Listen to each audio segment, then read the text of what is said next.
So my name is Joetta Freeman, and I was born and raised in Oakland, California.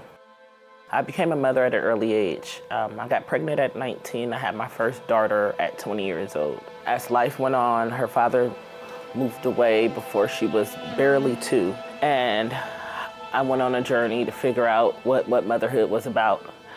We went from living with one of my older siblings to living in shelters to living in hotels where I soon met the love of my life. We had 3 children, 3 boys together.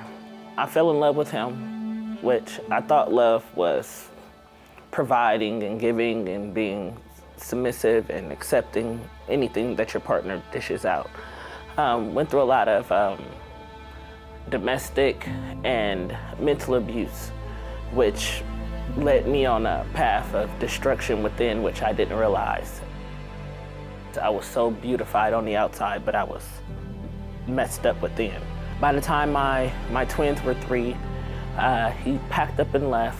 Went through the struggles of being evicted out of my home with my 4 children, to having to go through the county system to give them to certain family members until I became more stable again. I went through a great deal of battling depression, just not caring about myself, but put my all into my children, not realizing that I had to be good for them to be good. Years went on. Their father came back around, maybe a year into us being stable in our home. He became more actively present in my kids' life, which that's their pride and joy. Unfortunately, we took a heart loss April 10th of 21, where he was murdered.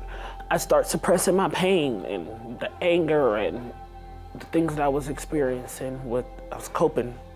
I was drinking alcohol. I was taking pills. I was smoking marijuana. I wasn't good for myself. I was trying to find a way to block it out, to numb the feeling and the pain that I felt. I got that knock on the door. Those people came. I had to deal with Child Protective Services. They came, knocked on my door. I said that not over my dead body, I'll never lose my children. I was trying to sober up, fight to get my kids back, and find myself at the same time. I'm not doing this for me. I'm doing it for my babies that didn't ask to be here. I had realized I was dealing with mild depression, PTSD from being abused for over 15 years. You have to love yourself. I had learned about a great deal of self-value. And it's okay to be angry. It's good anger and it's bad anger. It's okay, it's healthy.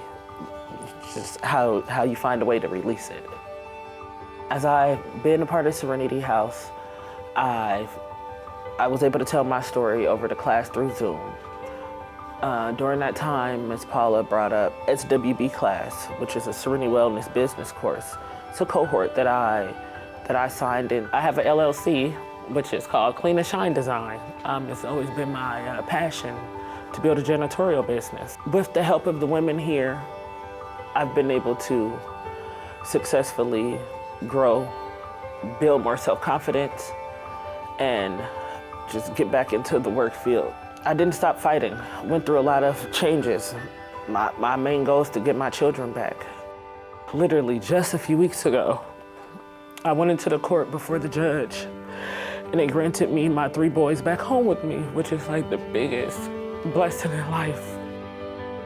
Just know that you are good enough. You're good enough for yourself. You're good enough for your supervisors, for your children. You're good enough for the people around you. Never give up, and we have to take it one day at a time. We're never promised tomorrow, but you just have to know that if you believe it, you can achieve it.